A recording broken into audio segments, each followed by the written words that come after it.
বিচারপতি অমৃতা সিনহা বললেন 2013-র পর থেকে। 2013-র পরে কী কাণ্ড ঘটেছে? তৃণমূল তো তৈরি হয়েছে 99 সালে, তৃণমূলের সরকার তো এসছে 2011-তে, 2013-র পরে 2014-তে বিজেপির সরকার এসছে, মোদি চৌকিদার হয়েছে।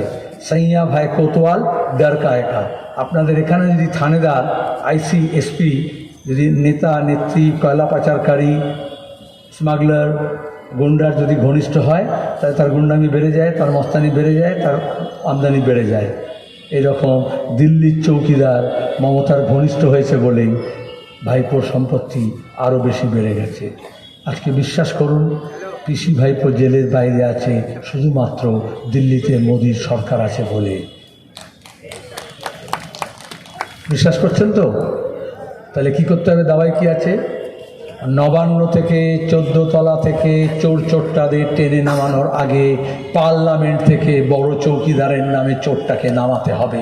পিএম কেয়ারের নামে লুট করেছে, ইলেকট্রাল বন্ডের নামে লুট করেছে, রাফেল বিমান কেলেঙ্কারির নামে লুট করেছে, আর মানুষকে বলেছে ধর্মের বর্ম চাপিয়ে দিয়ে তার অপকর্মকে ঢাকতে চেয়েছে।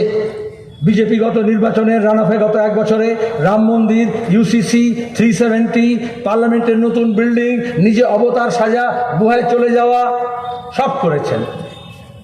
আমাদের হিন্দু শাস্ত্রে আছে, ধর্মে আছে, ইয়দা এদা এই ধর্মস্য গ্লানির্ভবতু ভারত, তখন আবির্ভাব হয় না একজন অবতারের। মোদি এরকম নিজেকে একটা অবতার সাজিয়েছেন, আর মিডিয়ার দৌলতে অবতার বানিয়েছিলেন যে এত গ্লানি, এসব কি করে ঘুচাবে?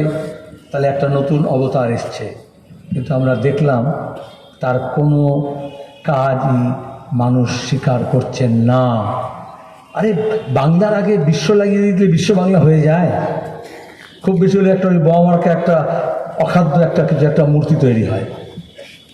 তাহলে গুরুর আগে বিশ্ব লাগিয়ে দিলে কি বিশ্বগুরু হয়ে যায়? দেখবেন দুজনের কমন, এদিকে বলছে বিশ্ব বাংলা, ও বলছে বিশ্বগুরু। বেকার ছেলেরা কাজ চেয়েছে, এ বলেছে চপ ভাজো, ও বলেছে পকোড়া ধরো। ও বলছে বিকাশ, এ বলছে উন্নয়ন। দুজনে একই পাঠশালায় পড়েছে। এখানে যে এই যে চাকরি নিয়োগের দুর্নীতি দেখছেন, এটা শুধু স্কুলে শিক্ষায় নয়, মাদ্রাসায় হয়েছে। আচ্ছা, যখন মাদ্রাসা এবং স্কুল সার্ভিস কমিশন দুটোই গণ্ডগোল করেছে, তাহলে তার বিরুদ্ধে যখন লড়তে হবে, যখন বন্ধ হচ্ছে স্কুল এবং মাদ্রাসা দুটোই যখন লড়তে হবে, তাই স্কুল আর মাদ্রাসাকে তো একসঙ্গে লড়তে হবে। মাঝখানে শুভেন্দু তৃণমূল থেকে বিজেপি হয়ে বলল মাদ্রাসা আলাদা, স্কুল আলাদা, হিন্দু আলাদা, মুসলমান আলাদা। তাহলে কি করতে হবে? না, আগে হিন্দু মুসলমান লড়ো। কার লাভ হবে?